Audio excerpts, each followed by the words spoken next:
नमस्कार, जय श्री कृष्णा, राधे राधे प्रिय मित्रों। एक बार आपका फिर से आपके अपने गजब ज्ञान यूट्यूब चैनल पर स्वागत है। दोस्तों, आज का वीडियो बहुत ज़्यादा ज्ञानवर्धक और धन प्राप्ति का मूल मंत्र है। आज की इस वीडियो में हम बात करेंगे आखिर औरत का कौन सा अंग बेशर्म होकर दबाने या चूसने से अचानक धन प्राप्ति होती है।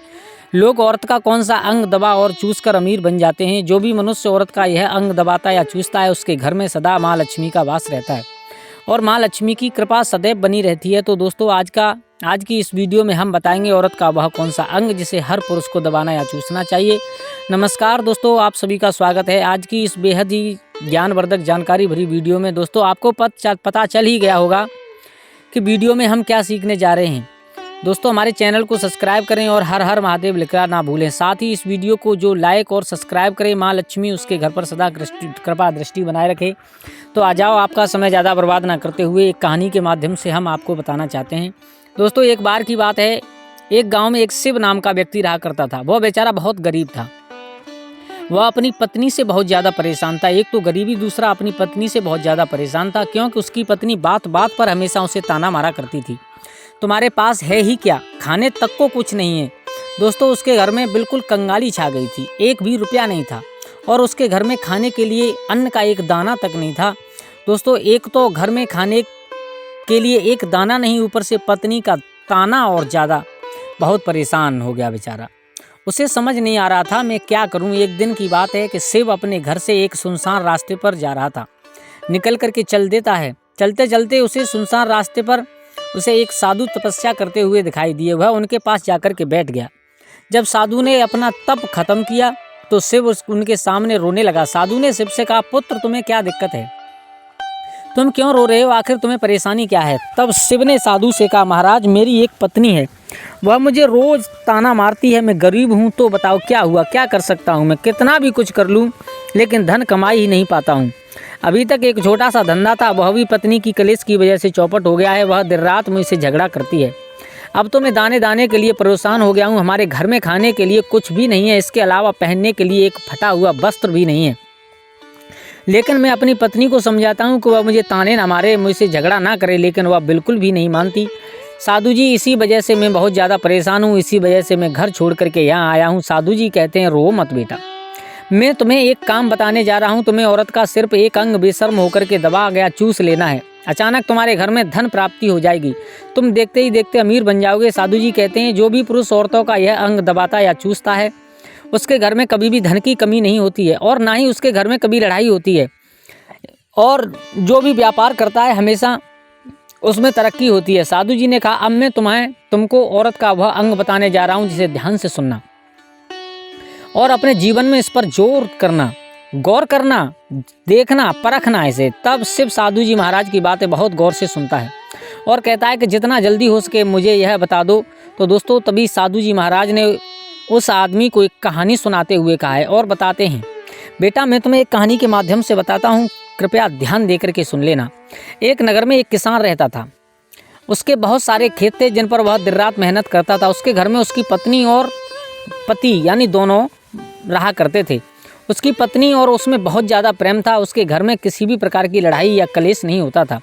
इसी वजह से उसके घर में सदैव माँ लक्ष्मी का वास रहता था और उसके खेतों में पैदावार भी बहुत अच्छी हुआ करती थी। एक दिन दिन प्रतिदिन वह अमीर होता चला जा रहा था। उस किसान और उसकी पत्नी ने इतना प्रेम था कि आसपास के लोग इन्हें देख करके जल जाया करते थे। उसने पूरे गांव में लोग जान गए थे कि किसान और उसकी पत्नी में बहुत ज़्यादा प्रेम है। धीरे धीरे यह बात उसी नगर के राजा तक पहुंच गई। दोस्तों, किसान और उसकी पत्नी की बात जब राजा के पास पहुंची तो राजा भी उससे प्रेम की काफ़ी ज़्यादा तारीफ करते हैं। वह सभी से बताते हैं कि हमारे नगर में एक किसान और उसकी पत्नी रहते हैं जिनमें कभी भी आज तक लड़ाई झगड़ा नहीं हुआ। उन दोनों में आपस में इतना प्रेम है कि मैं ऐसा अपनी ज़िंदगी में कभी भी नहीं देख सकता। एक बार की बात है कि राजा ने पूरे नगर में ढिंढोरा पिटवाते हुए कहा कि इस नगर में जितने भी लोग रहते हैं वह सभी अपने अपने घर घी का दीपक जलाएंगे और आज ये मेरा आदेश है। तो राजा की पत्नी पूछती है कि आप ऐसा क्यों कह रहे हैं, सब घर में घी का दीपक क्यों जलने के लिए कह रहे हैं। राजा अपनी पत्नी यानी रानी की बात सुनकर कहते हैं कि दीपक प्रेम की निशानी होता है। जिसके घर में भी घी का दीपक जलता है उसके घर में सदैव प्रेम बना रहता है और मैं चाहता हूँ कि जो प्रेम उस किसान और उसकी पत्नी के घर में है वह हमारे पूरे नगर में रहे, पति और पत्नी के बीच में। इसलिए मैं हर घर में दीपक जलवाना चाहता हूँ और हर जगह नगर में ढंडोला पिटवाना चाहता हूँ। और कहते हैं सभी के घर में रात भर घी दीपक जलाना चाहिए। दोस्तों, राजा की बात मानकर सभी नगर निवासी अपने अपने घर में दीपक जला देते हैं। लेकिन जैसे ही आधी रात होती है, जितने भी नगर निवासी थे उन सब के घर के दीपक बुझ जाते हैं। लेकिन जो वही किसान था उसके घर का दीपक नहीं बुझता है। वो तो रोजाना दीपक जलाया करती थी। मेरे भैया किसान के घर का दीपक नहीं बुझता है। और वो दीपक क्यों नहीं बुझा? क्योंकि उसके पीछे एक कारण था। कारण क्या था कि उसकी पत्नी, जो किसान की पत्नी थी, यानी जो किसान और उसकी पत्नी प्रेम से रहा करते थे, उनमें सबसे ज़्यादा अच्छाई थी किसान में। क्यों? पत्नी कुछ भी करे वो कभी अपनी पत्नी को रोकता नहीं था। क्यों नहीं रोकता था? रोकता इसलिए नहीं था कि छोटी छोटी बातों पर अगर मैं इसे रोकूंगा ये मानेगी नहीं, घर में लड़ाई होगी, झगड़ा होगा, घर से माँ लक्ष्मी निकल करके चली जाएंगी। क्योंकि हमारे विद्वान कहते हैं जहाँ सुमत तहाँ संपत्ति नाना, और जहाँ कुमत तहाँ विपत्ति निदाना। जहाँ पर आपस में विवाद नहीं होता, लड़ाई झगड़े नहीं होते, लक्ष्मी माँ उसी जगह पर वास करती हैं। तो किसान सोचता था छोटी मोटी बातों को क्या कहूँ मैं, इससे जो कर रही है वो करने दे। इसलिए उसका दीपक नहीं बुझा, दीपक जलता रहा। अब राजा अपनी छत पर खड़े होकर के देखते हैं तो क्या देखा है? आधी रात्रि के समय पूरे नगर सुनसान पड़ा है। किसी के घर में घी का दीपक जलता हुआ दिखाई नहीं दिया। और तभी राजा की नज़र पड़ जाती है उसी किसान के घर के ऊपर जिसके दरवाजे पर घी का दीपक जल रहा है। राजा रानी दोनों छत पर खड़े हैं। राजा ने कहा, देखो रानी, आज मुझे पक्का मालूम पड़ गया कि इस घर में कितना प्रेम है पति पत्नी में। क्योंकि पूरे नगर के दीपक जल करके बंद हो गए, लेकिन इसके घर का दीपक अभी भी नहीं बुझा। क्योंकि दीपक एक प्रेम की निशानी होता है, दीपक एक प्रेम का प्रतीक हुआ करता है। अब राजा रानी दोनों आपस में एक बहस पर छिड़ गए। क्या? रानी ने कहा, महाराज आप कह रहे हो वो बात सही है, लेकिन मेरी समझ में ये आती है कि जो उस किसान की पत्नी है वो पति से इतना प्यार करती है, इसलिए उस घर में कभी कोई लड़ाई झगड़ा नहीं होता। ये सब देन है प्रेम की तो उस पत्नी की है। राजा कहने लगे, पागल हो क्या? मेरी समझ में तो ये आता है कि वो सब प्रेम की देन है तो किसान की है, पत्नी नहीं किसान की। बल्कि किसान ही इतना प्यार करता है कि इसलिए उसके घर में कभी लड़ाई झगड़ा नहीं होता। अब रानी तो कह रही है कि किसान की पत्नी ज़्यादा प्यार करती है, किसान की पत्नी अच्छी है, और राजा कह रहे हैं कि किसान अच्छा है, किसान अपनी पत्नी से ज़्यादा प्यार करता है। दोनों के बीच में बहस छिड़ गई। वहाँ पर कोई तीसरा था नहीं। रानी और राजा में इतनी बहस छिड़ गई कि राजा ने उठाकर के रानी को पटक दिया है और रानी ने भी झपट करके उनकी दाढ़ी पकड़ ली है। मेरे भैया, दूसरे के प्यार के चक्कर में राजा रानी आपस में लड़ रहे हैं। वो महात्मा समझाते हैं, बेटा सिर्फ ध्यान दे करके सुनना तुम। अब रानी ने कहा, महाराज हम और तुम आपस में झगड़ने से कुछ नहीं होगा, अब तो इनके दोनों की परीक्षा ली जाए तो कैसा रहेगा? बोले, हाँ ठीक है, ये बात सही है। सुबह हुआ। सुबह होते ही आज राजा ने अपने एक नौकर को बुलाया है, सिपाही को, और सिपाही को बुला करके एक बात कही, आप एक काम कीजिए, वो किसान है उस घर में आप चले जाइए और उस किसान से चुपचाप एक बात कहिएगा और उस बात का जवाब लेकर के लौट करके मेरे पास जरूर आना। लेकिन इतना ध्यान रखना कि आप तभी कहोगे कि जब वो किसान की पत्नी उसके पास में ना हो। मेरे भैया, राजा की बात सुनकर के नौकर तुरंत चला है वहाँ से। आज महात्मा जी समझाने लगे, बेटा सिर्फ जरा गौर से सुनना, छोटी सी कहानी और है, ज़्यादा लंबी नहीं है, इसलिए गौर से जरा सुनना। जब राजा का नौकर उस किसान के घर पर पहुंचा है तो किसान चारपाई पर अकेला लेटा है। थोड़ी दिक्कत थी, तबीयत खराब थी, किसान घर पर रह गया था और किसान की पत्नी खेतों पर काम करने के लिए गई हुई थी। अब जैसे ही राजा के नौकर ने उस किसान को लेटा हुआ देखा, एक बात कही है, ये बताइए तुम्हारी पत्नी कहाँ है? वो कहने लगा, क्यों, पत्नी से तुम्हें क्या मतलब है, आप हमसे बात कीजिए ना। बोले, ये बताओ घर पर है या नहीं है?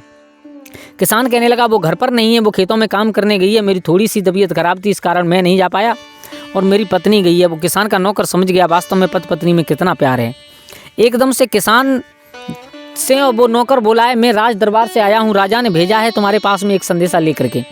किसान कहने लगा, राजा ने क्यों भेजा है? एक काम कीजिए, आप बैठिए, मैं आपके लिए क्या ला सकता हूँ, पानी पियोगे, खाना खाओगे, कुछ बताओ मुझे। वो सिपाही कहने लगा, मुझे इस चीज़ की ज़रूरत नहीं है, केवल राजा ने एक बात कहलवा दिया है। बोले, क्या? कि तुम अगर अपनी पत्नी को छोड़ दो तो तुम्हें हीरा जवाहरात से तुम्हारा घर भर दिया जाएगा, तुम्हारे पास जितनी ज़मीन है ठीक उससे दूनी तुम्हें ज़मीन दे दी जाएगी, राजमहल में आधा हिस्सा दे दिया जाएगा अगर तुम अपनी पत्नी को छोड़ती हो तो। किसान ने इतनी बात सुनी, एकदम किसान के दिमाग में झटका लगा। बोले, ये राजा कैसा है जो अपनी प्रजा में ही लड़ाई झगड़ा कराना चाहता है? किसान ने इतना सुंदर जवाब दिया कि सुनकर के राजा के और उस सिपाही के होश उड़ गए। एकदम से किसान बोला है, सुनिए, तुम पत्नी को छोड़ने की बात कहते हो कि मुझे थोड़ा सा राज्य दे देंगे, भवन में थोड़ी सी जगह दे देंगे और मुझे ठीक दुगना ज़मीन दे देंगे, सुनो राजा से कह देना, मैं कहने के लिए कह रहा हूँ तुमसे। उस भवन में थोड़ी सी जगह की बात तो छोड़ो, अगर राजा मुझे अपना पूरा राजपाट दें, आप खुद भिखारी बन करके वहाँ से चले जाएं, अगर मुझे सारा राज्य दें, फिर भी मैं अपनी पत्नी को नहीं छोड़ सकता। मेरे भैया चलते वक्त किसान ने ये कह दिया कि ये बात राजा को बता और देना है ज़रूर। अब क्या था, वो सिपाही लौट करके आया, राजा रानी दोनों बैठे हुए हैं। जैसे ही राजा के सामने उस नौकर ने सारी बात बताई है महाराज, उसने ये बात कह करके भेजी है और बाद में ये और कह दिया कि अपने राजा को बता और ज़रूर देना। क्या बोले, उसने ये कहा है कि महल में थोड़ी सी जगह छोड़ो, खेत का दूना हिस्सा छोड़ो, अगर राजा मुझे आधा नहीं बल्कि पूरा राजपाट देंगे फिर भी मैं अपनी पत्नी को नहीं छोड़ सकता। ऐसा सोच कैसे लिया राजा ने? राजा तारीफ करने लगे, रानी से कहा, देखो रानी, हमने तुमसे कहा था ना कि वो केवल किसान की बदौलत प्रेम चल रहा है। एकदम रानी कहने लगी, महाराज अब एक की बात सुनकर के आपको पूरा विश्वास कैसे हो सकता है? अगर पंचायत में न्याय किया जाता है तो दोनों तरफ की बात सुनकर के तभी न्याय किया जाता है। आप ऐसे फैसला पर कैसे जा सकते हैं जब तक दूसरे की बात ना सुने तब तक? फिर नौकर से कहा, एक काम करना, अब की बार तुम उस किसान की पत्नी के पास जाओ और किसान की पत्नी से एकांत में, जिस प्रकार इससे कहा था उसी प्रकार एकांत में किसान से अलग ये बात कहनी है। क्या कहनी है? बोले, तुम्हें जाकर के ये कहना है कि तुम अगर अपने पति को मार दो तो तुम्हें आधा राज्य दे दिया जाएगा। मेरे भैया अब क्या था, नौकर खेत पर ही पहुंचा जहाँ पर पत्नी काम कर रही थी। पत्नी ने देखा, बोले राजा का नौकर आया है, हाथ जोड़ करके प्रणाम किया। बोले, आइए, कैसे आना हुआ यहाँ पर, हम गरीब के यहाँ तक? तो उस नौकर ने कहा है, हमें महारानी ने भेजा है और महारानी ने ये कहा है कि तुम अगर अपने पति को मार दो तो तुम्हें ठीक दुगनी जमीन और तुम्हें आधा राज्य दे दिया जाएगा। किसान की पत्नी कहने लगी, बस इतनी छोटी सी बात? बोले हाँ। बोले ठीक है, मैं आज मार दूंगी। वो नौकर कहने लगा, अच्छा ये बताओ, हमें और राजा को कैसे मालूम पड़ेगा कि तुमने अपने पति को मार दिया? बोलो, सुनो, मेरे द्वारे पर एक घी का दीपक जलता है, मैं अपने पति को मारने के तुरंत बाद उस घी के दीपक को बुझा दूंगी। आप अपनी महाराज और महारानी से कह देना कि दीपक बुझ जाए तो समझ लेना कि उसका पति मारा गया। मेरे भैया नौकर ने इतनी बात सुनी तो उसके होश उड़ गए। अब नौकर लौट करके आया, राजा रानी दोनों खड़े हैं, आकर के सारी बात बता दी। बोले, किसान की पत्नी ने तो ऐसा कहा है कि मैं अपने पति को मार सकती हूँ आधे राज्य के लिए। अब तो राजा रानी दोनों घबरा गए, उस स्त्री से, उस किसान की पत्नी से घृणा करने लगे हैं दोनों। अब राजा ने अपने पूरे नगर निवासियों को बुलाया और नगर निवासियों को बुला करके शाम को ये पंचायत बिठाई के हो सकता है हमारी छोटी सी परीक्षा के पीछे वो किसान की पत्नी हत्यारी ना बन जाए, अपने पति को ना मार दे, उस किसान को बचाना होगा, वो बेचारा बीमार वैसे ही पड़ा है। अब अपने नौकरों को खुद राजा ने भेजा है कि आज रात्रि में उसके घर की रखवाली करना, वो किसान मरने नहीं पाए। और जैसे ही नौकर उसके किसान के घर के पास में पहुंचे तो क्या देखा है कि किसान चारपाई पर मरा पड़ा है। मेरे भैया उस नौकर ने पूछ लिया, बोले, तुम के बहुत अभागिन स्त्री हो, तुम तो कह रही थी कि रात्रि के समय पति को मारूंगी, लेकिन तुमने दिन में ही मार दिया, दीपक अभी बुझना तो छोड़ो, जला भी नहीं है। वो किसान की पत्नी कहने लगी, मुझे तो इसे मारना ही मारना था। साधु महाराज समझाते हैं, हे बेटा सिर्फ ध्यान दे करके सुनना, मुझे मारना ही मारना था। उसको पकड़ लिया गया, पकड़ करके राजा के सामने पेश करवाया। राजा ने कहा, हत्यारिन, तू थोड़े से लालच में आकर के तूने अपने पति को मार दिया, तू बहुत बड़ी हत्यारिन है, तुझे तो अब फांसी होगी। किसान की पत्नी कहने लगी, महाराज मुझे फांसी हो जाए चाहे कुछ हो जाए, लेकिन मैं तो सिर्फ बहाना ढूंढ रही थी, मैंने अपने पति से कभी आज तक प्यार किया ही नहीं। बोले क्यों? बोले इसके पीछे एक कारण है, कारण मैं आपको बताती हूँ। मैं तो अपने पति को मारना चाहती थी बहुत पहले से, लेकिन मैं ढूंढ रही थी कि शायद कोई बहाना मिल जाए, वो बहाना मुझे मिल गया था, इसलिए मैंने दिन में ही अपने पति को मार दिया, रात्रि का इंतजार नहीं किया। राजा कहने लगे, कारण क्या है? बोले मेरा पति इतना खराब था, इतना नीच था, ऐसी हरकतें करता था कि जिनसे मैं तंग आ गई थी। बोले क्या? बोले सबसे पहली उसकी हरकत थी कि मेरे नाक के ऊपर के हिस्से को अपनी उंगली से दबाता था। राजा कहने लगा, बेवकूफ़, वो तो इसे इतना प्यार करता था। अरे बोले प्यार ब्यार छोड़ो, वो नाक के हिस्से को ऊपर उंगली से दबाता था। दूसरी बात, अपनी जीभ से मेरे कान के पिछले हिस्से को चाटता था। क्या? बोले हाँ, मेरे पिछले हिस्से के कान को जीभ से चाटता था। राजा कहने लगा, तो इसका मतलब क्या? बोले मुझे ये बहुत बुरा लगता था। साधु महात्मा समझाते हैं, बेटा शिव कुछ बात समझ में आई या नहीं आई? शिव कहने लगा, महाराज मेरी समझ में आ तो रही है, लेकिन पूरी तरह समझ में नहीं आई। बेटा सुन, जो पुरुष अपनी स्त्री का नाक के ऊपरी हिस्से को उंगली से दबाता है, ये बड़ी पवित्र जगह हुआ करती है, और कान के पिछले हिस्से को जो अपने जीभ से चाटता है, वो इंसान अपार धन की प्राप्ति करता है, उसके घर में कभी कलह या विकार नहीं होता। लेकिन ये बात कब करनी चाहिए? अपनी पत्नी को बता करके, अन्यथा आपके साथ भी ऐसी घटना ना हो। इसलिए बेटा अपनी पत्नी को बता करके तुम घर जा करके ऐसा काम कीजिए। राजा ने उस किसान की पत्नी को फांसी लगवा दिया, मरवा दिया, और महाराज साधु महात्मा ने उस शिव को सारी बात बता करके वापस किया है। तो दोस्तों कैसी लगी आप लोगों को हमारी ये कहानी? अगर अच्छी लगी हो तो प्लीज़ शेयर करें, कमेंट में जय श्री राधे जरूर लिखें। धन्यवाद।